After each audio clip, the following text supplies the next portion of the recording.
Do we like cake or sports more? Princess Bear, today we're hanging out on Disney's Boardwalk because apparently there's a new shop. The Cake Bake Shop is now open, the restaurant, and we are here to do dinner. Yeah, marred in controversy, but that's what we do. So we're here to investigate. So remember, she's vegan. I'm not. I'm not baking you a cake. Time to foodie and chill.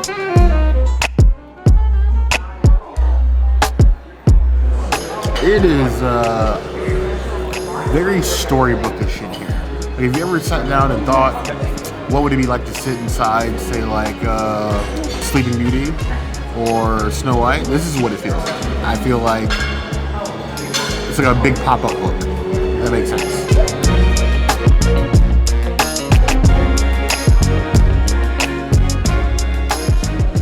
Starting with my side of asparagus. This is one of the vegan options. It's a little slumpy, that's okay. I also brought pocket parm so I can add to that after this. I actually love the way this is seasoned with a nice like oil. It's nice and herbaceous. It's crisp perfectly, and that's hard to do for me in asparagus. I think it's because they're not mutant size, they're like decently sized, like not too big, not too small. A good little treat. I'm into the asparagus and I don't want to know how much it costs. I give it a 4 out of 5 asparagus. This is not the type of restaurant where you look at the price tag. Asparagus. Asparagus? They're not an asparagus, asparagus. These are some small asparagus. Now, maybe there's some organic, free roam, natural farm. Maybe you like purify your range sort of asparagus, but let's be real. It's a tiny boy. Definitely not winning any awards for girth. That's for sure. A little bit of garlic, a little bit of salt, a little bit of pepper. I don't think the asparagus, it's literally all you need. Maybe like a spritz of lemon, sort of cut through the earthiness, but this, as far as the side, I wish that more places offer me asparagus. I would give it 3.25 out of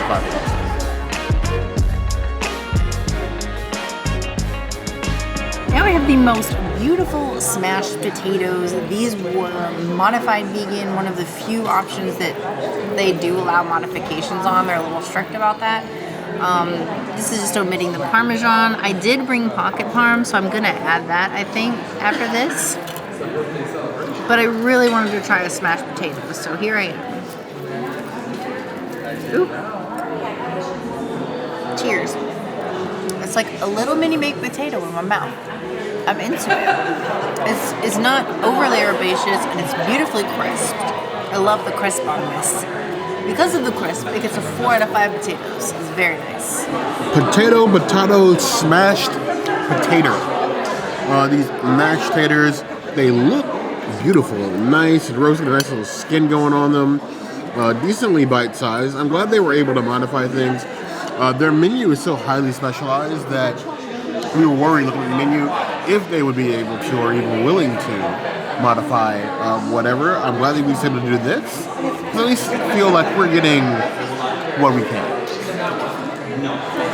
Ooh.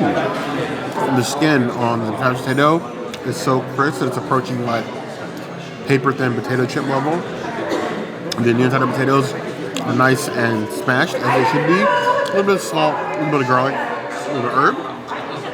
They work out well. You don't even really miss the Parmesan. It's a good potato. Hot potato, but a good potato. Give it 3.5 out of 5 plus. I do want to just throw some pocket parm on here and just, plus up these potatoes because I think they need just a little bit of zhuzhing. And I'm excited that I brought the pocket parm. So let's go in on, let me get this potato here. There we go. Cheers. Still amazing. It doesn't really change it too much, but I definitely feel it and love it. These are really good potatoes. They just have these vegan standards. It's really good. With some earth balance too, this would be fire. Nothing wrong with bringing your own sauce. I know some of you keep hot sauce in your purses, or your man bags, or your back pocket, maybe your prison pocket. I don't know. I'm not judging. So why not zhuzh it up a bit, as the princess would say. Oh. It adds like a complexity to what would be like a simple flavor. It's an improvement. Writing stands, it's an improvement.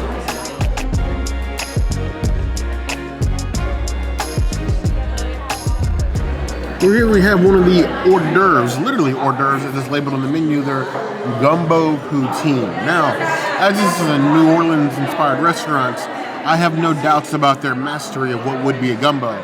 I question their mastery of poutine, but there is some French inspiration in the sort of New Orleans area. But I'm going to let the Canadians, because we have some Canadian community here, weigh in on what you believe this to be. Because my initial foodie guess is, while it does reek of gumbo and poutine, I don't think it really classifies poutine. But we don't care how something looks, we care about how it tastes here. So we have andouille sausage in here, a little bit, you have chicken, you have these pommes frites with the gravy and a butter-based roux. It sounds interesting. It could either be a very wonderful journey or a very long way down the long rabbit hole. It's going to be a bear bite. Say what you will about the fries themselves. That roux, the butter-based roux, the gumbo base, is immaculate. Instantly transported back to our days in NOLA. We do have like a whole NOLA series on this channel. We've been back in a while. It's like a second home to us. This, I get pure gumbo. The fries are there. Does it feel like poutine? I mean, yes, there's fries, there's cheese curds in it, but poutine is like the Canadian ramen. You can basically throw anything in there and it sort of works, but I do take particular issue with the cut of the potatoes. But either way, this is amazing. If you have ever liked any of the poutines you get at Refreshment Court in Epcot, you will love these. I'll give this 4.25 out of 5 balls.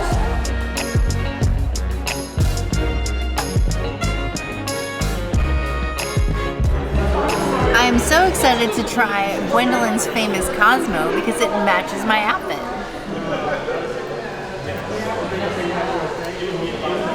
Ooh. It tastes like a beautiful slice of like a tart, like a meringue style cake. This is an amazing beverage. I love Ketel One too, so you and me, Gwendolyn, we like the same vodka. I'm here for it. I would give it a 4 out of 5 Cosmos. I think if the original women of Sex and the City came and sat here and had a meal and got this Cosmo, they would all love it. And they would have some great conversation and good times. And nobody would hate each other. And a good drink. More than a good atmosphere, we like a good drink aesthetic. Nice, tall martini glasses. You have the orange right in here. The color speaks, and it's on brand with the restaurant. Even the names, very storybook, very sort of like whimsical, not kooky, but whimsical.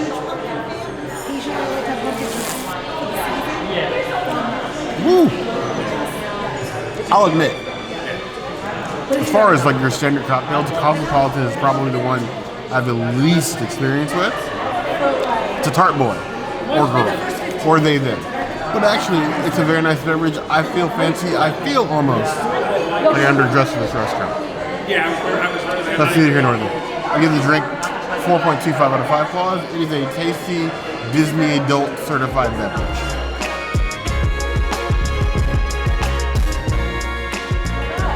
Keeping up with the whimsical storybook theme, you have the Through the Looking Glass, an obvious Alice in Wonderland reference. You have Saint Germain gin. Yes, I ordered a gin drink with a Ginger Chardonnay syrup, which is what sort of caught my interest. Apple and some other flavors in here. A little bit of lemon juice. I feel like it's going to be another tart cocktail, but all the ingredients made me feel a little magical. Ooh.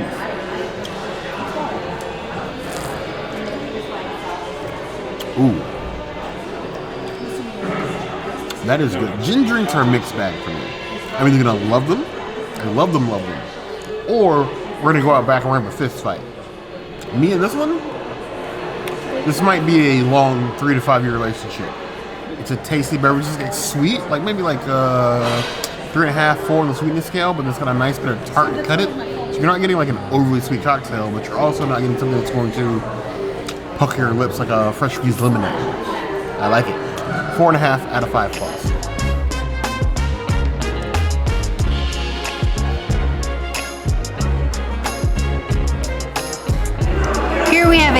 chicken Beyond Burger that I did chop up ahead of time. Now, they do not put sauces on it, so I asked for my own. I got a Dijon mustard because they don't have the standard yellow, just the Dijon, and that's fine. And then ketchup. Ketchup comes with the fries.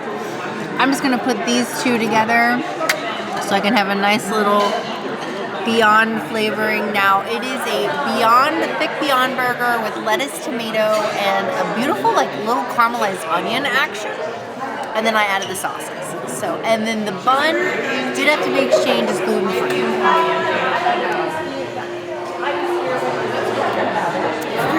For a Beyond Burger, it's not terrible, but it's also not stand out. It kind of just gives me like basic universal Beyond Burger vibes. There's really nothing that makes this special. Sure, you get special mustard, you know, whatevs, but like the sandwich is its own. It's like I can literally go to like any quick service location at Disney and get the same thing, the same flavor. Is it worth $30? No. 2 out of 5 burgers. I think I would rather eat like a double portion of the side asparagus and the potatoes because this is really nothing to write home about. I'm sad I can't even get a salad. I literally brought the pocket parm just for the salad and I ended up putting it on the potatoes. I'm going to give a bit of grace. This is a new restaurant, your new third-party restaurant. This is a Disney restaurant. I'll admit, you'd be getting all the shade right now. For a restaurant that has such catered and crafted dishes, to only have a Beyond, modified Beyond, to offer to your plant-based community feels like a miss. With the effort and the value of what you eat, I feel like there's a gap there. But we'll give them some time to figure that out. But the chances is you do have an option. If your friends come here and they want to do drinks, they want a nice storybook-looking restaurant, you do have an option. You're just going to be eating a burger. I'll admit that the gluten-free bun is actually one of the better gluten-free buns I've ever tasted on a burger. Like you don't get that usual like harsh density that you get with like other gluten-free buns. It's nice and soft, got a little bounce to it, got a little texture to it to make it its own. Is it the brioche bun you have a menu? Obviously not. But it's still a very decent bun. The Beyond tastes like Beyond. It's well cooked. It's not undercooked, not overcooked. I can do a little bit more char on it, but cooking Beyond is not a natural science for most kitchens. Tomato, the lettuce is fresh. The Dijon does help. So if you get this burger, definitely ask for Dijon. But it is your basic theme park Beyond Burger. And while I said I would show a bit of grace, it's a very basic awesome. It's a very basic option for a very not basic restaurant. You're offering an option that doesn't at all fit your theme and doesn't even attempt to go in either direction. So while it's a serviceable option, it doesn't feel like a fair option, if you know what I mean. I'm gonna give it 2.25 out of 5. Not even average. Because at this point, I feel like only offering a Beyond Burger is less than average. I cannot, in good conscience, recommend this as a place for our plant-based and vegan people to come. If you want to come experience it, yes, you will be able to eat something. The drinks are good. But I can't recommend you coming to eat here in its current state. Now we have your typical Disney fry somehow ending up at this place. No, it does taste like it has an extra little set of seasonings outside of your typical Disney fry. It's salted the same, but like it's got like a little extra like Cajun kick to it. I like it. It could be, I think they could have it at Magic Kingdom, it would be decent, but like, I don't know, for here, be a little more fancified things, I think, to fit the decor. I will give these a 3 out of 5 fries. You know, they're just slightly above average. Frites, burgers and frites, a tale as old as time. They passed the fry test. Easily, it seems. It's like an air of arrogance, a little bit of pretension, it's a fry with a little bit of salt. It's okay. 2 out of 5 plus.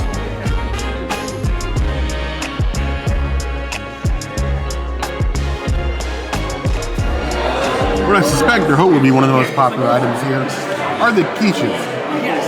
We have 2 quiches here. They have like a cheese, a regular like broccoli quiche with cheddar, or they have this ham, rosemary, and goat cheese quiche. Now they use a specific process for the quiche that includes some vodka, apparently to help with an extra flaky crust. So I'm excited, and it comes with a side of salad. So savory quiche, earthy salad. Let's go ahead and dive in here. The rosemary looks to be like right on top. I see bits of ham at the base. I definitely wasn't expecting it to be such a thicken. I expected it to be maybe like half of this height. But nice chunks of ham, rosemary in the crust, nice and eggy. And I'm assuming the goat cheese is mixed into the sort of egg portion. The execution of the quiche is absolutely amazing. It's nice and fluffy, light. It's almost like eating an egg cloud. The goat cheese. Goat cheese can be a strong flavor sometimes, but it balances out well with the egg. And the ham on the bottom is nice and cooked, a little sear to it. So it's not just like ham, like it's cooked ham. And the crust, like the flake of the crust, is pastry level. Like softer than a croissant. The way it flakes off in your mouth is literally like eating the most like delicate, savory dish. I don't think I've ever had a quiche anywhere on this property that came out this good. Value of the quiche, as far as the prices here, will be up for you to decide. This is your vacation, and we've always said you spend your money your way. I'm not going to tell you how to spend your money on your vacation. You want to come to the cake shop and spend what you want to spend, treat yourself. It's a vacation after all. We're local. It's a bit different sort of equation for us, but for you, if you're looking for something Cajun French-inspired cuisine, this is one excellent example of that. This is going to be extremely popular. I would give this 4.75 out of 5 plus. Now, aside from the rating on itself, would I come back here to order this being a local? Probably not. This is what it is, but it's still extremely good. Now, with each quiche comes a side salad. It is just arugula, parm, and some diced tomatoes, and then a lemon vinaigrette. And the lemon vinaigrette does have honey in it, so it is not vegan. But just for note, you get something healthy with your probably not so healthy quiche. I am not the lemon connoisseur. I am not a huge fan of like lemon anything. Like I understand it's a very important ingredient for a lot of different recipes, but like lemon and me, plus this lemonade are not usually friends. But the lemon on the arugula with the parm, it cuts through the sharpness of the lemon, and the salad is just a salad.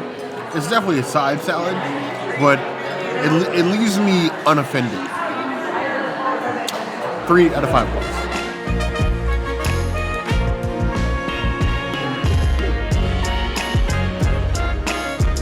Sorbet. This is one of 2 flavors that they have today. They do make their sorbets daily and fresh. I had my choice between grapefruit and raspberry, or I could have double scooped it, but I don't really think that grapefruit and raspberry together would have been good. So I just got the raspberry. And it's really bright for a sorbet. I'm pretty surprised. Cheers. Wow. That is very bright and rich and flavorful. I have had a lot of raspberry sorbets on this channel. The one that always stood out to me was the one that we got at Cinderella's Royal Table, like back in the like pre-pandemic, a long time ago. Don't even look for the video because it's probably like, you probably get sick watching it. We weren't great our first year or 2 on this channel.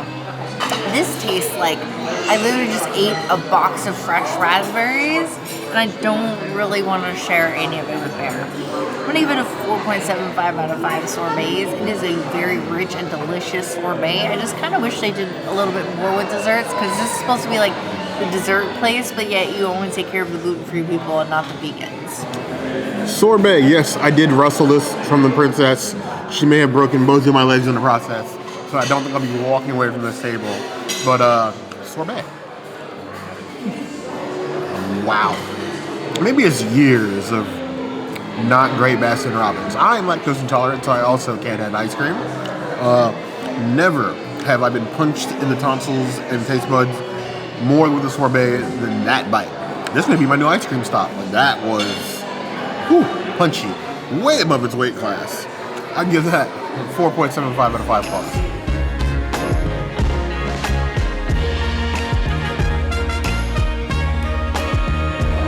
So you couldn't very well come to the cake bake shop and not get, well, cake. It's part of the experience. It's why everybody really comes here. It's a cake bake shop. I'm not going to come here and not get to share a cake. Now, yes, they are $23 cakes. But the menu even says that this is for 1 to 2 people. I would be willing to say this is a 3-person cake. Honestly, like this is like splitting an oversized donut or a pretzel or something. This is a massive portion for 1 person. Not saying you can't do it. Sounds acceptable and all that. Even 2 people. Easy down in this, but like I'm feeling like it's a 3-meal cake. Now, it specifically says not for me to eat the decorative flower. I was going to. The princess even tried to dare me to eat it, but it is in fact a plastic flower. So I am not going to be doing that today. So we have mint chocolate chip with like 3 layers of chocolate or some chocolate ganache in there. It smells like the freshest breath you've ever had in your life, including with the chocolate.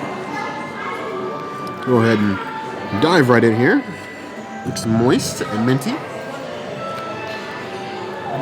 That is very good cake.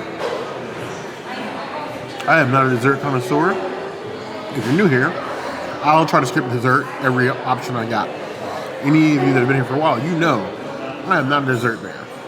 My main course is my dessert, but this. You know how Thin Mints, like the Girl Scout Thin Mints, represent like the ultimate, like the minty dessert? And then you have like mint chocolate chip ice cream, which is like that far spectrum of like chocolatey minty cold. This is exactly what you would picture in like a museum of what mint chocolate chip is supposed to be like. It is perfectly minty, perfectly chocolatey, but not too much of either one. It's just like dessert cloud. Like storybook cake, if you will. I would give it a 4.25 out of 5 points. Delicious. I will say one good thing about the cake bake shop is that it is an elevated experience. I will say that the service is top tier. Every single cast member that we know that works there or that we met tonight was amazing. I love that they were like, here's her new favorite purse, even though it's really not, but cute. Love that. And I think that's where I end with the positivity. I would say that everything in the restaurant is done with care, except for the plant-based options. Everything else, very handcrafted, very well done details. The slight pink on the takeout containers, the embossed tops on the to-go containers, the bag. So the bag is reusable, and so are the to-go containers. They are also microwave and dishwasher safe, so you can take them and use them for all of the things, which we were happy to be able to take home too. It's just that side of extra. But then when you get to like the diet-friendly options or like the gluten-free or the plant-based, it feels like you showed care with everything but that. I will say the sorbet was fire, even though that was like the only thing that I could have for dessert, which makes me sad because like there's plenty of gluten-free options, but for me there's like, here's your sorbet, go on your way type situation. It's not my jam. If you're looking for something like different and unique to come with, it's definitely something that I think you should try, but it's still something I don't know if I could recommend for most people. I would say it's mediocre at best. I really want to see what the vegan tea options are. It didn't sound like there's going to be a lot. I don't know. I think this place is still going to be popular. But if we're talking about whether or not we prefer sports or cakes, I think that the majority of the guests prefer cakes. And the More cakes? the bones of the ESPN zone is still here. When Bear and I sat in there, we were very much brought back to the last couple times we were at ESPN zone. But the number of people that were in that restaurant is more in the hour or two that we were there for like 3 hours. More people circulating in that restaurant than we ever saw on ESPN anytime we ever went, and the restaurant wasn't full. So, well, see, for me, I got to split the difference because I feel like the price to its location is going to cause it problems. yes. You get traffic through here at night, but you don't get a lot of traffic here during the day, and I worry about its longevity given the price point and where it is. The fireworks are already over. Right. Epcot, all the people are leaving. So you see all this huge crowd. You see a nice line for the cake bake shop. You don't see a line for the cake bake restaurant. So, and when we were sitting in there, it wasn't full again. So, Now, mind you, they are in soft open right now, but time will tell. I hope this place lasts longer than a year. I don't know what you guys think. I know there's been a lot of opinions online about this shop, both the prices, its location, the sort of atmosphere it is. I want you to leave your opinion down in the comments below.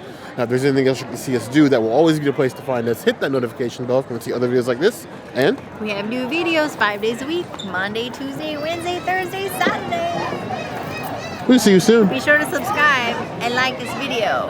And so long as the cake bake shop is the only place that does high tea, excuse me, Grand Floridian, why haven't you opened your high tea? They're gonna flourish. So, I don't know, go write a strongly worded letter to the mouse or something. Now, when the princess is throwing shade, you know you messed up. Put your head there.